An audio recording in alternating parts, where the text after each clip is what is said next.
கையில் தினத்தந்தியை வைத்து கொண்டிருக்கும் இந்த தமிழையா தினத்தந்தியின் தலைப்புச் செய்தியிலேயே பிழையை கண்டுபிடித்து விட்டதாக பெருமிதம் கொள்கிறார். முதல் பிழை, கவர்னர் என்பதை ஆளுநர் என்று எழுதியிருக்கலாமல்லவா என்று கேட்கின்றார். இரண்டாவது குற்றம், தேசிய கொடி, தேசிய கொடியில் இயல்பினும் விதியினும் என்றும் விதிப்படி இக்கு வர வேண்டுமே, ஏன் வரவில்லை என்று கேட்கிறார். அதற்கப்புறம் வெல்க தமிழ் என்று போட்டுவிட்டு தமிழை இப்படி பிழையோடு எழுதலாமா என்று கேட்கின்றார். அவருக்கு நான் பதில் சொல்ல கடமைப்பட்டிருக்கின்றேன். தினத்தந்தி என்பது இலக்கியம் படித்தவர்களுக்காகவும் புலவர்களுக்காகவும் ஆதித்தனார் தொடங்கவில்லை.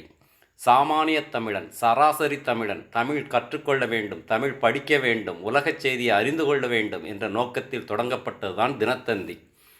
ஐயா அவர்கள், அதாவது ஆதித்தனார் ஐயா அவர்கள் ஒவ்வொரு நாளும் செய்தித்தாள் வந்தவுடன் செய்தித்தாளை பாமரர்கள் எப்படி படிக்கின்றார்கள் என்பதை நேரில் சென்று பார்ப்பார். அப்பொழுது ஒரு நாள் பார்க்கின்றார், ஒருவன் எழுத்து கூட்டி படிக்கின்றான். இந்த இப்பக்கம் அப்படின்னு படிக்கிறான், அந்த இப்பக்கம் என்று படிக்கின்றான். ஆகவே வல்லொற்று இல்லாமல் எழுதினால் பாமரர்கள் எளிதில் புரிந்து கொள்வார்கள் என்பதற்காக பல இடங்களில் வல்லொற்றை தவிர்ப்பது தினத்தந்தியினுடைய கொள்கை முடிவு. தேசிய கொடி என்பதில் யாருக்கும் ஒன்றும் புரியாமல் போவதில்லை.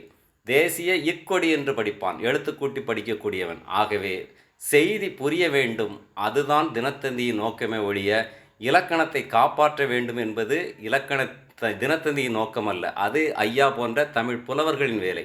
நன்றி.